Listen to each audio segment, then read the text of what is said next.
Transmitter device activated. Coordinates set for Earth 2. Hey everyone, welcome to the Earth 2 podcast, your weekly exploration of the DC Comics multiverse and the legacy of their Golden Age characters through the Silver and the Bronze Ages of comics. I'm Peter Watson. And I'm David Steele. Welcome back. Thank you for joining us. You may have detected a subtle hint in Peter's phraseology and intonation there as to what this week's episode is about. It's about legacy. Technically, sort of, well, it is really. Yes. This week we're tackling a story that was published in issue 4 of Dollman Quarterly, which is, according to Mike's, published on the 2nd of October 1942, a few days before John Lennon's second birthday, of course, for anyone who worries about such things.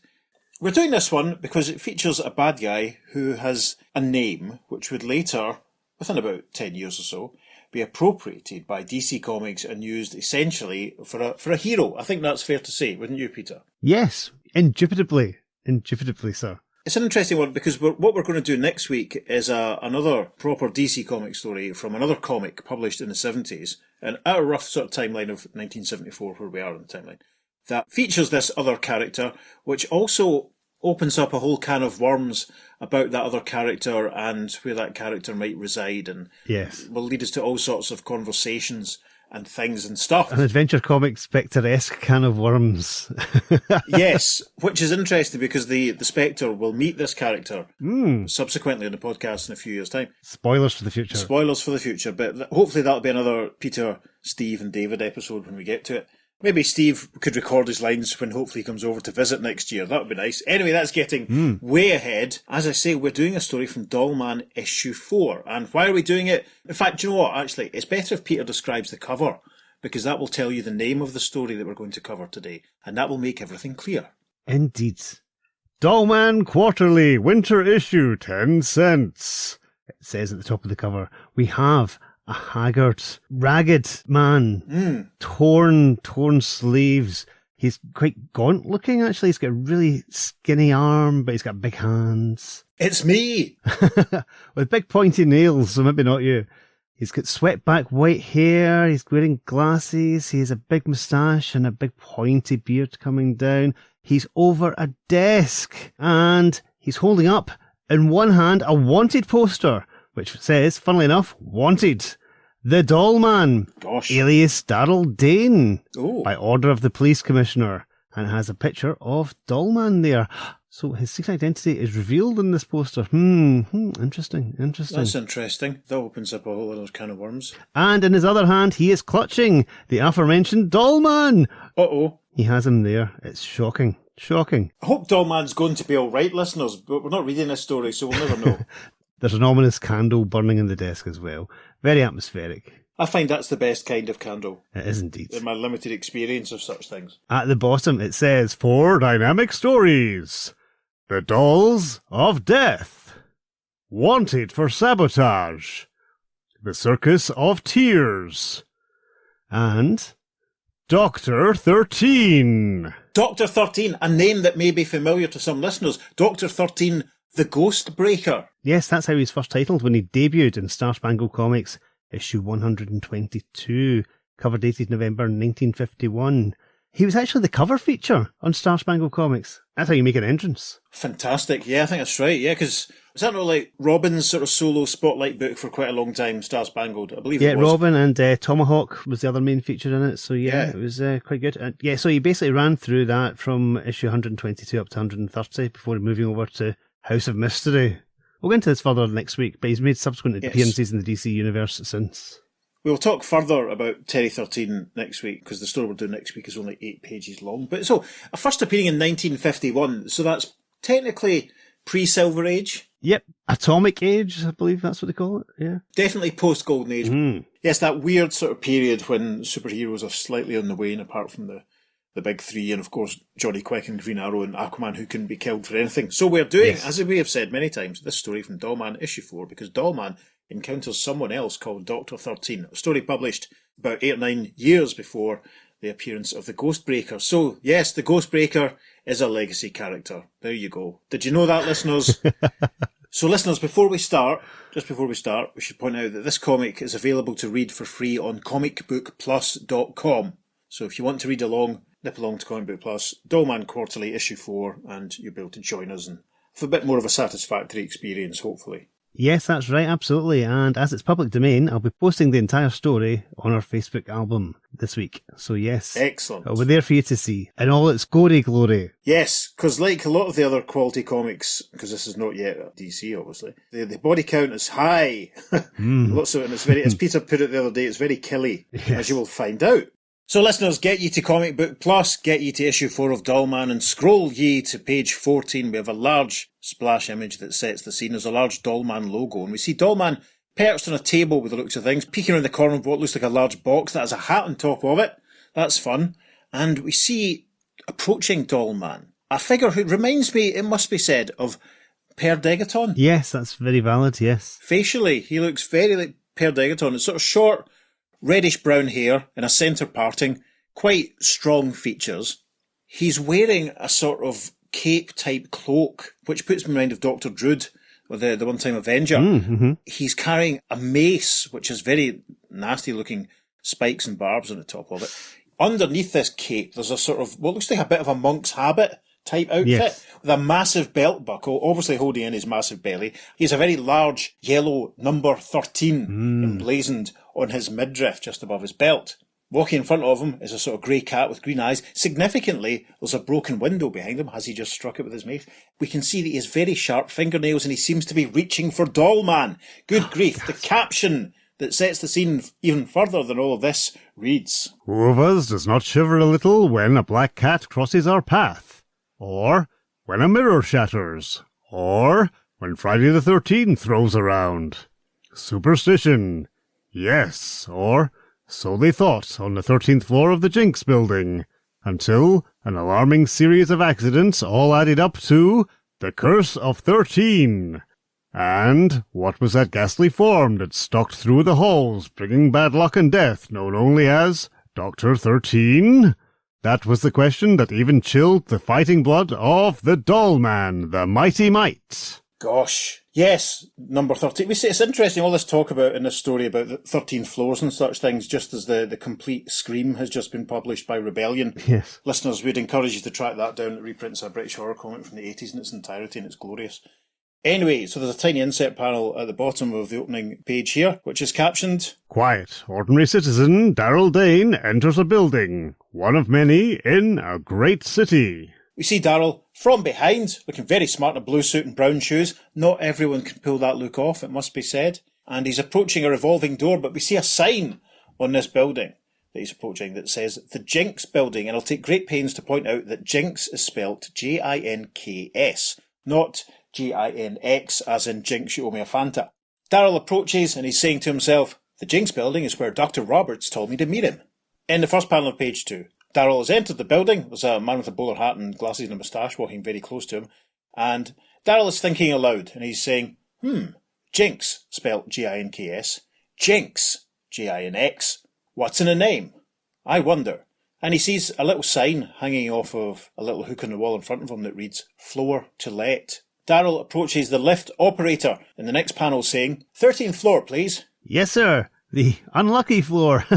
In the next panel, we see that Darrell has made it to floor 13. He's walking along and saying, the 13th floor of this Jinx building. If I were superstitious, I'd expect all sorts of bad luck around here. At that same moment, in one of the offices on the 13th floor, a man notices his calendar. Yes, we see a bespectacled gentleman in a brown suit with a nice green tie, little spots and dots on it. He's a receding hairline and a moustache, and he's holding a little desk calendar which we can see very clearly. Well, he tells us what it says. So, it's Friday the 13th. Maybe I'm due for a broken neck today. Ha ha ha ha! And he laughs, yes indeed, and we see the calendar does read Friday 13. A voice seems to come through the open window, saying, "Do not laugh at superstitions, my friend. They are real. Very real." And the man whirls, saying, What? Who spoke? His glasses fall from his face, and then in the next panel we see the figure we described from the splash panel, with his cape and cloak and number 13 in his belly and his spiky mace and his terrible Mark Owen circa 1992 centre parting, stepping over the window into the room and announcing himself by saying, "Me, Dr. 13. The ghastly figure of mystery advances. And the bald man in the brown suit, whose name we don't get, tragically, is now cowering away from Dr. 13 against his desk, saying, What's the meaning of this masquerade? Stay back or I'll call the police. You are about to die. In the final panel of page 2, very violently, Dr. 13 brings the spiked mace down hard on the poor man's head. Goodness me. In the hall, Darrell Dane hears the noise. Yes, we see Darrell standing outside the door of this office, and there's a sort of cloud coming out the door. It's very odd. Darrell thinks to himself, calling for help. That's a cue for the doll man. So maybe the poor unfortunate was able to scream in time. The caption for panel 2 then reads, The world at large doesn't know that quiet citizen Darrell Dane can transform himself into another form. The mighty Doll Man. And this next panel's very interesting because we've done quite a few Doll Man stories now, haven't we? Yep. He's appeared obviously alongside the Freedom Fighters and the Just League and Justice Society. And we did the excellent Darrell Dane's double story in the Road to Freedom Fighters episode, one of our Road to Freedom Fighters episodes. But at this point, this is the first time we've seen anything approximating a transformation from Darrell into Doll Man. There's a sort of concussive burst of yellow and orange smoke and a weird sort of sound effect, and it looks as though Darrell has shrunk down. It's tremendous. Be assured that it's going on Instagram, and as Peter says, you'll be able to read the whole thing on our Facebook. In panel 3, the now tiny Doll Man runs through the doorway saying, I'm in a hurry, so... And in the next panel we see that Dr. 13 is holding the poor unfortunate man in the brown suit, and he's saying, The body, so. The rug, so. And everyone will say he tripped and broke his neck. Just bad luck.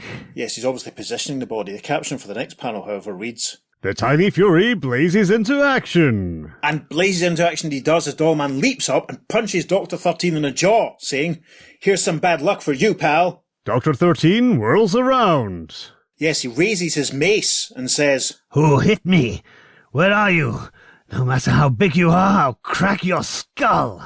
Next panel's cracking. We see Dollman down on the desk. There's a pencil next to him for scale to show just how small he is on this occasion. And he's grabbed a jar of red ink and he hurls it at Dr. 13 saying, Annoyed? Then this will make you see red. And the jar of ink collides with Dr. 13, splashing ink all over his face as he... The caption then for the first panel of page 4 reads, Dr. 13's spiked club descends, but nimble Dollman is already away. As he brings the mace down, Dr. 13 says, You little pipsqueak, I'll flatten you. Talk is cheap, yells Dollman, and he's swinging now on the cord that hangs down from either the curtains or the blinds, and then swings back down towards Dr. 13, kicking him in the jaw this time, making Dr. 13 expel a massive burst of air, as Dollman says, When you've had enough, Blue Eyes, I'm taking you to the police. Beaten by the half-pint hurricane, Dr. 13 catapults out of the window. And that's what we see. Dr. 13 says, Oh, no, you aren't. And with his mace attached to his belt, he vaults out of the window. Dollman hastily peers out, but to his surprise, he sees nothing. Yes, great shot of Dollman, looking very much like Francis Matthews to my eyes. Maybe, I should have done a Francis Matthews voice for him. Too late now. Maybe next time. Dollman peering out the window and saying, Well, I'll be. He just vanished. But our point of view shows that Dr. 13 is actually a little further down from Dollman's point of view, and he's clinging to the side of the building, saying, Flattened against the wall. He didn't see me. Interesting, Dr. 13's centre parting is blowing in the wind nicely there. And Dr. 13, like a human fly, crawls murderously toward another window.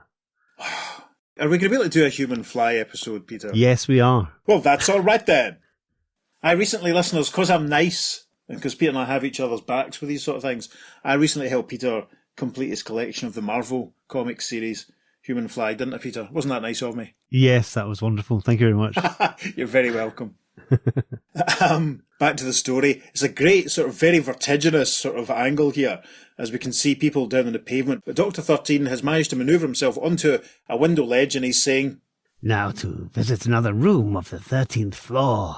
And a slow dissolve. Meanwhile, police answer a phone call from Darrell Dane, who has resumed his normal size. Yes, Darrell is standing as two police officers have arrived and are examining the dead body of the poor unfortunate that Dr. 13 took out earlier in the story. The first cop says, Accidental death. Tripped in the rug, poor fella. It's Friday the 13th, saints preserve us. Second cop, obviously a bit superstitious there, but Darryl leans forward in the final panel of page 4 saying, no, it was not accidental, it was... But he pulls himself up, thinking, better keep my mouth shut. They wouldn't believe me. A moment later, Darryl once again telescopes himself into the Doll Man. Yet we see Dollman hanging off a door handle next to an open keyhole, thinking, but Dollman had better peep through a few keyholes. Dr. 13 might strike again. Another office on the 13th floor.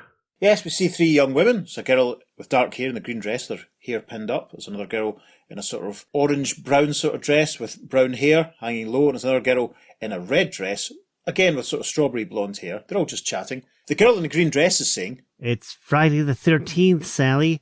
You won't get your raise. And Sally, who is the girl in the red dress with the strawberry blonde hair, replies, you girls can't scare me. I'm going to try. Panel 3, we see Sally in front of a mirror, applying some lipstick and thinking to herself, but first I'll pretty up a little for the boss, melt his heart. And as Sally's applying her lipstick, a voice says, Take a letter, Sally. And Sally says, oh, yes, sir, I was only... Eek! Who are you? And she's turned with a notepad in hand to see not her boss, but the figure of... Dr. 13, the spirit of bad luck, girlie. See? This mirror just broke. 7 years bad luck for you. We see that he's used a mace to break into 1,000 pieces the mirror that Sally was using. He grabs one shard of the broken glass. He also grabs Sally by the back of the head. Sally screams, no, no, stop! But Dr. 13 brings the glass towards her, saying, All in one moment. Thankfully, the caption for the next panel reads, But a tiny unnoticed figure leaps from the transom. Yes, Dollman has thankfully arrived on the scene. We see him thinking, another accidental death in the making. Ah, here's just what I need to stop it. And he's grabbing a fountain pen, which he hurls. Straight and true flies the pen. Yes, straight and true into Dr. 13's hand, making him drop the piece of the mirror, and he yells, Ah, what the devil? Where did that come from? same place this came from. Me. And with that, he hurls a book into Dr. 13's face. Desperately, Dr. 13 flees into the hall from the Mannequin of Might. And as he legs it, Dr. 13 says, That little metal is enough for me. I'm making tracks. The next panel we see Dollman standing framed between a pair of legs, and we also see another brown shoe and a green trousered leg, and Dollman is saying, gone. But there's Dr. Roberts and Martha. Almost forgot. Darryl had an appointment to meet them here. Darryl Dane regains his usual form just in time. Yes, we see Dr. Roberts and Martha walking ahead of him. Dr. Roberts is an older-looking gentleman with slick back white hair and glasses and a very neat moustache and a green suit. Martha is devastating, quite frankly. Touch of the Phantom ladies about her. Dark hair, a fitted green dress, and they obviously didn't see the very small doll man returning to his normal form. Martha can be heard saying, where's Darryl? Darryl waves after them both, saying, right here, Martha. I just got here. The manager of the building, Henry Burton, prepares to rent Dr. Roberts' space on the 13th floor. Dr. Roberts is saying, As you know, I need space for a laboratory. right this way, Dr. Roberts. I have a fine location for you. And the building manager's very smartly turned out. Little goatee beard and a red tie. I like the cut of his jib. In the next panel, we're obviously back with some of Sally's colleagues. We didn't see all of them before, but these 3 girls are having a conversation. The first girl says, Sally's hysterical. another girl says, and that man broke his neck. And another girl in the red dress says, This is Friday the 13th, and this is the 13th floor of the Jinx building. I think.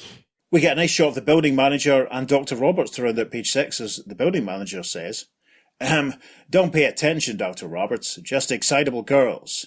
Accidents do happen anywhere, you know. And that takes us to the top of page 7, where the building manager is showing Dr. Roberts, Darryl and Martha into one of the open offices. We can see a table with some paint tins and a cover over it and some paint brushes. Obviously the process has been decorated. And the building manager is saying, now, here's a splendid room. Good light. Plenty of windows. Suddenly, Martha screams. Martha screams because she spotted a familiar figure in the corner. She yells, Eek! What's that? And we see it's Dr. 13. Dr. 13 gets a close-up in panel 3 where he says, The 13th floor is my domain, fool. Go away, or you die. Caption for panel 4. Darryl ducks under a desk. Darryl says, I'm doing something, hiding. And Martha looks unimpressed as Darryl ducks under the table. But only to hide his miraculous change to the Doll Man. And Dollman bursts into action in panel 5, saying, uh-oh, Dr. Roberts is in danger. The huge spite club of Dr. 13 aims for Dr. Roberts, but is knocked away by the fist of Dollman. The fist of Dollman, of course, supported menswear somewhere in England in 1995. Yes, we see Dollman standing on Dr. Roberts' head, punching the mace away. Thank goodness for that. Dollman addresses everyone in the next panel. Looks like he's actually addressing the reader, in fact. And he says, "Hurry, all of you, get out. I'll handle this killer." But when Dollman turns, the mysterious Dr. 13 is gone. Yes, we see Dollman standing looking very alone, casting a long shadow as he says, "I'm getting nowhere fast, but somehow I'm going to catch up with that guy and prove he's behind all this bad luck here." It is Darrell Dane who emerges from the door to join his friends. Yes, we see Martha, the building manager, and Dr. Roberts.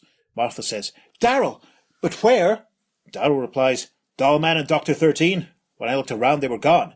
Maybe they're both just figments of imagination." They all start to move off in the next panel, with Dr. Roberts saying, "Figments of imagination or not, I'm leaving. I don't want space in a madhouse like this."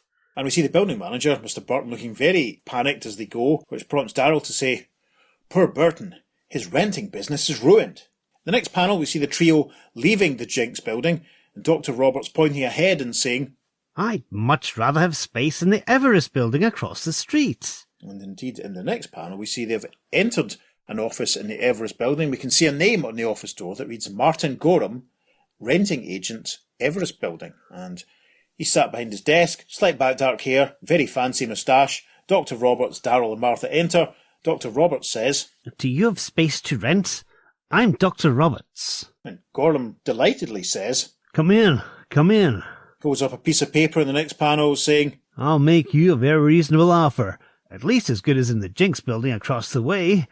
Jinx. Bad name, isn't it? Yes, and he laughs as he's making a point of emphasising the two different spellings of Jinx there. Obviously, Dr. Roberts replies, And you don't have a 13th floor, I believe. No, we have no 13th floor. Bad business. Scares away customers. Not that I believe in superstition, but... "Ah!" Suddenly, a scream knifes the air from outside. Knifes the air. Gosh. Martha and Darrell have crossed to the window and looked outside. Martha says, "The Jinx building. Something's happening over there on the 13th floor."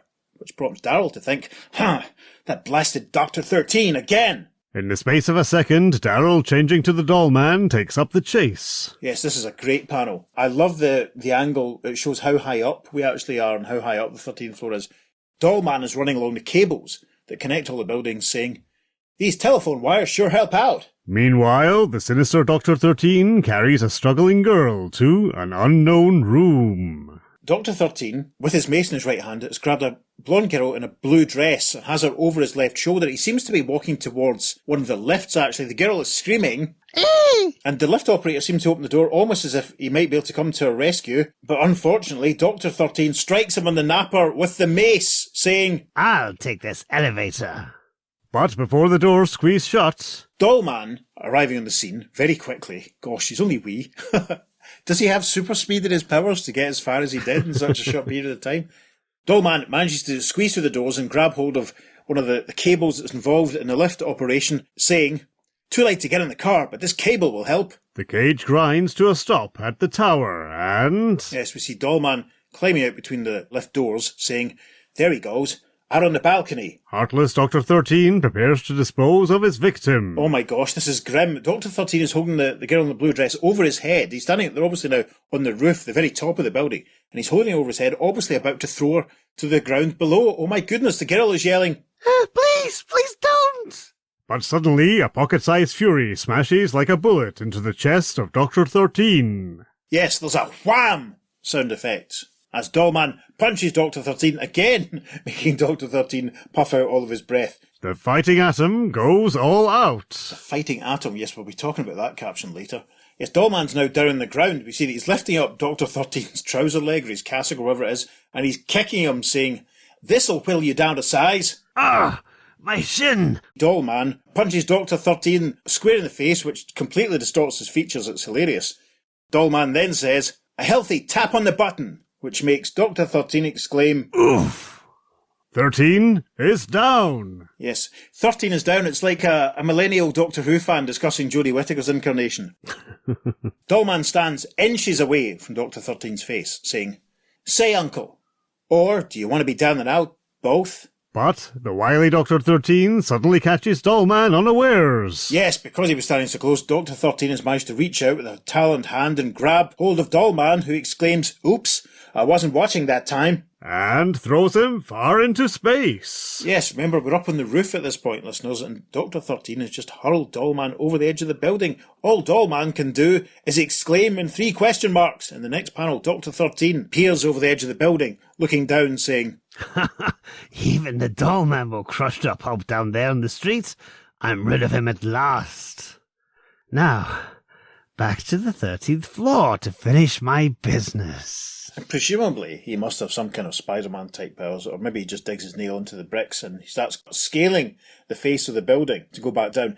Meanwhile, Dollman tumbles down. Down. Even his great courage quails as the dizzy depths reel by with ever-increasing speed. Yes, as Dollman plummets, he exclaims, "Wow, I'm really in trouble this time." But a pigeon flies by, and the agile mannequin is quick to seize an opportunity. Yes, thank goodness. Dollman manages to leap onto the back of the pigeon, exclaiming, "Pigeon Express, no less." The Dollman leaps from his feathered steed to a ledge on the 13th floor. And as the pigeon flies off, he waves, saying, "Thanks, pal. Here's my stop." Later, as Darrell Dane, in the hallway of the plagued 13th floor... Yes, we see Darrell standing outside a room that's identified as number 1317. And in civvies, Darrell is thinking, "I'm going at this wrong. I should find Dr. 13's hideout. 2 to 1, it's right on this floor somewhere." He hears something, and he thinks, someone's coming. And we see in the next panel, a very dapper gentleman, with a very neat white moustache and white goatee beard and a brown suit and hat and tie, walking past. Darrell watches him, entering, well, Darrell very helpfully thinks, room 1313. But that's what I'm looking for. And indeed, we see this new arrival going through a door which is labelled 1313. There's a tiny narrative leap, if you pardon the expression. In the first panel, page 12, we see that Darrell has again shrunk back down to being Dollman, and he's climbing through the gap between the bottom of the door and the floor, saying, "Locked it, did he? Didn't lock out the Dollman, though." Within room 1313... We see Dr. 13 sat behind a desk, and the new arrival in brown, with the white beard and all that stuff going on, is addressing him. Dr. 13 says, "About time you showed up, kid." "Shh, you idiot. Don't mention my name. Here's your money. You've done a good job so far, putting the curse of 13 in this building." Yes, the new arrival's handing Dr. 13 a massive wad of cash. But another hand grabs the money. A tiny hand. Somehow, Dollman has managed to get between the two of them and grab the big pile of cash. New arrival in the brown suit says, "Dollman." "Right, boys, I'll take this blood money." Dr. 13 swiftly reaches within a desk drawer for a gun. Yes, he pulls the gun, points at Dollman in the next panel, saying, "I'll blast you to kingdom come, you mosquito." Still standing behind this massive pile of $100 bills, Dollman exclaims, "Don't be too sure of yourself." As Dr. 13 fires, the captioning reads, The minute mortal moves with more than trigger quickness and hurls the gun away. Yes, we see Dollman somehow managing to stand so that the bullet goes right between his legs. Gasp. He must have got bigger, given how small he was a second ago. Anyway, Yeah. And has time enough to reach forward, grab the pistol out of Dr. 13's hand, and indeed, as the caption says, throw it away. Dollman continues, "Now we'll finish the fight, man to man." The mannequin of might exerts his full powers. And Dollman reaches forward, grabs Dr. 13 by the tips of his fingers and says, "Come on, 13, old boy. How about a little aeroplane spin?" And he lifts Dr. 13 up and starts whirling him around in midair. Dr. 13 cries, "Stop! Ah, I'm dizzy!" and then Dollman sends Dr. 13 flying so he collides with the wall with a massive crack sound effect. And Dollman says, "Pleasant dreams." The bearded man tries to escape, meanwhile. Dr. 13's co-conspirator tries to take his leave, saying, "I better get out while I have the chance." but a policeman has thankfully arrived on the scene, pointing a pistol at his figure, and he says, "That's what you think, mister." And in the next panel, the policeman is addressing Dollman, who's perched on the shoulder of this man in brown, and the policeman says, "We've got Dr. 13. Who is this bird?" And with that, Dollman reaches and whips off the man in brown's beard and moustache, knocking his hat askew as well. It's a disguise, and we see that it's actually a very familiar figure. Dollman exclaims, "Martin Gorham, renting agent and owner of the Everest building across the street." Gorham gets a close-up in the next panel saying, "My building was half empty and losing money. I figured I could scare away trade from the Jenks building and reap it in. So I hired Dr. 13, one of the underworld's cleverest killers." And in the final panel of the story, we see a policeman looking around as the caption reads, "Hey, look! Dr. 13! He's gone!" Daryl gets a big close-up to round things out as he thinks, that means the paths of Dollman and Dr. 13 are going to cross again. Someday.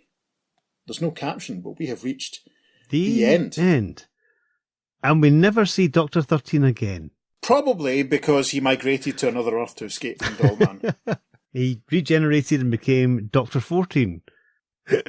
Yes. That was a bit killy, or wanted to be a bit killy, didn't it? I think there was only one actual victim, though, in as much as the poor unfortunate who doesn't get named at the start gets his head bashed in, and Dollman is able to rescue Sally. The lift operator as well. He gets, Of course. Let's have a minute's silence for the lift operator. It's less evident if he dies, though. But let's face it, a giant spiked mace in the head. Yes, I don't imagine that lift operator's cap would have offered much in the way of insulation. Well, you never know. Could be a steel-encrusted cap. It could be like John Steed's polar cats. I hope so, for the sake of the poor innocent lift operator. And I really hope that Dr. 13 didn't throw the girl in the blue dress off the top of the building, which, it was only hinted at. Yes, how desperate do you have to be to hire a madman to basically just randomly kill people in the opposite building to try and drum up business for your own? Yes. Because his attempted kill count is massive. Yes. And also, he's a big guy running around in a robe. He's not exactly the most unnoticeable person. Yes, he's not very inconspicuous, especially when he's hanging off the side of the building. Yes, it's mental. Using his talons. I love it. But it's it's an interesting plan to sort of play on the superstition of having a 13th floor. Yes. And obviously the bad guy, Gorham in the Everest building, he doesn't have a 13th floor, so he's obviously playing against that. Mm-hmm. All this talk of 13th floors again makes me think of The 13th Floor. Yes. Which was a comic strip that appeared in Scream magazine in the 80s, which I mentioned earlier on, and continued into The Eagle. It was one of these strips, listeners. It had a host of sorts who was a sort of talking computer called Max, and there'd be people who were slightly sort of nasty and unscrupulous, and Max would teach them a lesson by trapping them on the 13th floor and making weird and scary things happen to them. Yes. Chunks of it being collected, I would recommend it unconditionally. Yep. But anyway, back to Dollman. Mm-hmm. Yes, you're right. It's a weird way of doing things. I mean, why not maybe just take out some advertising or try and be a bit more competitive with your rates? Could be, yes, that'd be an idea. I mean, this is 1942. We are in the middle of World War II. Yep. It's bound to be a bit tricky renting floor space and offices at this time, I would imagine. Yep, very much so. I just love this Dr. 13 because he is just so mental. Doesn't care about anything. He's a complete and utter sociopath. He's fantastic. Yeah. Just in it for this small stack of $100 bills, and that's it.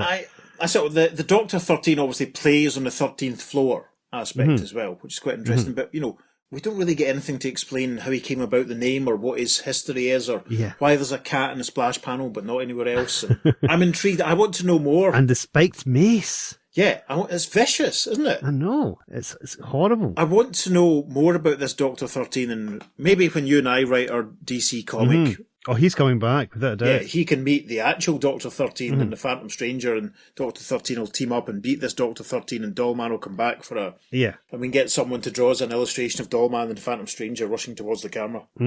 Just flicking back, see the panel with his first victim, when he's actually placing the body as if it was an accident? Yes. If you look closely at the panel, it does look like there's a hole in his head, and there is... Oh, no. It's a white stain that's kind of like coming out, but obviously...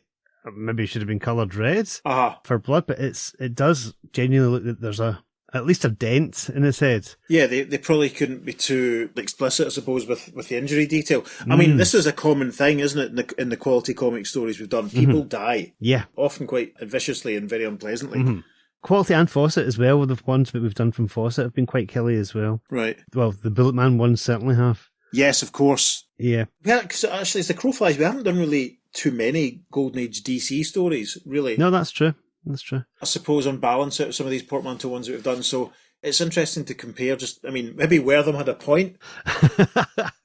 Hashtag Wortham was right. Wortham was right, because there is a lot of real nastiness and stuff. One thing that delighted me in this story was the reference to Dollman as the fighting atom. Yes. That was pretty cool, because obviously Al Pratt's been around for a little while at this point. Mm-hmm. And this is obviously a good few years before Ray Palmer makes his debut as a superhero called the Atom who can shrink. Yep. Because, Ray Palmer obviously has a lot more in common with Dollman than you could arguably than Al Pratt. And Al Pratt, without a doubt, yeah. Because Al Pratt doesn't shrink until, or does he? But does he eventually? Aha! Wait and see. DC Comics presents. Blah blah blah. I like that. That was a nice little touch. I wonder if anyone at the time reading that thought of Al Pratt and went, "Oh, hang on." They might have done. They might have been picking up both titles. Who knows? Yeah. I hope so. I wonder if anyone thought the Atom. Actually, that's a better name for Dollman than Dollman is.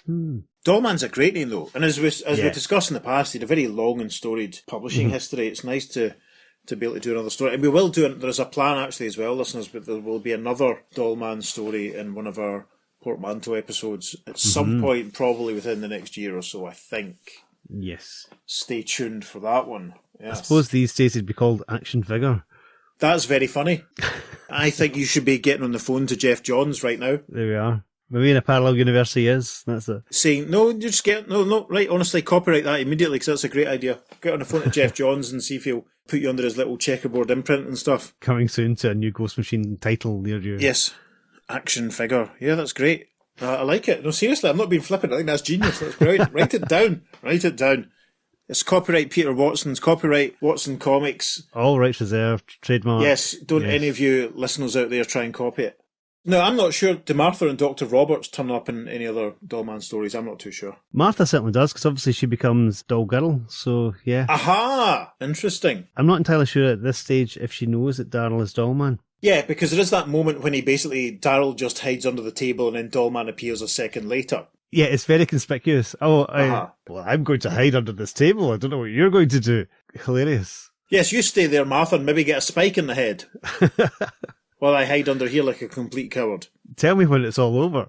Yes. That's wonderful, because it's really obvious, that obviously the is Dollman. He changes back and forth a lot in this story. He does. Nothing explains what happens to his clothes, I'll be honest. Yeah, and it's nice, as we said, to actually quite early on get some sense of the change taking place, which hasn't happened in any of the other stories that we've done with him. So that was quite cool. I enjoyed that aspect of it. That was great. That was fun. Yeah. I'm glad he was able to stop Mr. Gorham and all of that stuff, and hopefully no one else in the Jinx building will have had any trouble. Indeed. Well, fingers crossed. Yes. I just wondered what Dr. 13 did afterwards. Yeah. Did he maybe have a delayed concussion from being thrown against that wall? Yeah. And maybe he walked out in front of a car, boom, on 13th Avenue or something like that. That's a bit grim. You're a bit killy. You should be writing... You should be writing a minor non-DC Golden Age superhero. Poetic justice. I mean, let's be honest, the ending's terrible. It's very unsatisfying. It needed another page there, didn't it, really? Or even a caption saying the end. Yeah, or another half page or something with a nice house ad for Uncle Sam underneath it or something. Yeah, it was a bit dissatisfied with the ending, but not to worry. Mm-hmm. I don't really have much else, do you? I would really have just loved to have seen Dr. 13 come back. Yes. It does give a potential Rogues Gallery member to Dollman. Yeah. And to have a recurring bad guy, especially a complete mental psychopath like this, would have been wonderful. Yeah. Yeah. Oh, well. Agreed. Listeners, there are plenty of other Dollman stories available in Comic Book Plus, so we would encourage you to read them. And maybe if you turn up another Dr. 13 story that we've missed, you can let us know and we'll maybe do it. Who can say? Or if you prefer print versions, PS Art Books are doing wonderful collections of the Dollman material right now, so you can always check that out. That's a great idea. Mm-hmm. I think it's Dollman. Is it the Rain Black Condor I've got stashed at the moment? I need to pick You do indeed, yes. Anyway, listeners, that's probably all that we've got to say about this story, but we'll be back next week with an adventure of Dr. 13 the Ghost Breaker, which, as Peter said earlier on, is going to open up a whole can of worms as far as to what the heck's going on here. Mm-hmm. In the meantime, if you want to get in touch with us and tell us what you think of this story and how killy Dr. 13 is, and if you wanted to see him again, we'll try and get him on the podcast as a guest voice. No. Oh, right, okay. No. Challenge extended. Good luck. Then you can email us at theearth2podcast@gmail.com and start your petition. As I said, we'll be posting this entire story on our Facebook album because it is public domain. And you can find that at facebook.com/the Earth2 Podcast. And Instagram is also the Earth2 Podcast. So check us out on the socials. But it's slightly different on Twitter. On Twitter, we're at podcast_Earth2. I've seen a few people on Instagram recently post more than 10 images in their posts. I'll see if I can get the entire story onto Instagram. If not, I'll maybe just post a few select panels and then post the whole story into the Instagram story so people can screenshot it and read it if they want or whatever. As I always say at this point, listeners, if you're enjoying the show, please go to wherever it is you receive your podcasts and leave us a positive, glowing 5-star review. That would be lovely. I'm told such things are good for our optics and such like. If you're also feeling generous, you go to our coffee page and buy Peter the price of a beverage. I will also encourage you, listeners, to check out the Brandon Peters show. At the moment, Brandon is doing his summer of 2004 at 20 retrospective. It's very, very funny. It will make you laugh lots in inappropriate public places. And we should also mention our pal Shag Matthews, who recently joined us for a reading of JLA 113, is about to do his own discussion of JLA 113 on his JSA Presents podcast. It may already have been released by the time this episode has come out, so make sure you check that out to see what Shag had to say about it. And as always, we'll send you in the direction of our pal Ross and Stop Let's Team Up and his Starman retrospective, Opal City Confidential. Roger Stern has just left the building, so it's very, very interesting what he's up to with the Will Payton stuff. Make sure you check all that out. Peter, do you have any recommendations? Yeah, I'd like to shout out the guys at the Awesome Comics podcast. They've been championing at Small Press Comics for years and years and years now. And also they've had some amazing guests on recently. They've had Jeff Smith on. Wow. Yeah, that's pretty cool. Great. Garth Ennis was on recently. Excellent. They've really been going to town, some of the guests, lately. Good. These guys really know their stuff, and it's always an entertaining show. Yes. Absolutely. Very much so. Although it's not safe for work, so yeah. No. Unlike us, it's not safe for work. Yes, of course. On that bombshell, eh? On that bombshell. I've been Peter. I've been David. We'll see you next week for some more Dr. 13 action on the Earth-2 podcast. Transmatter cube activated. Return coordinates set for Earth Prime. I thought that said floor toilet. Yes, there's a wham sound effect as George Michael and Andrew Ridgely turn up to help out. But another hand grabs the money. A tiny hand. Tiny hands, like Pringles with fingers.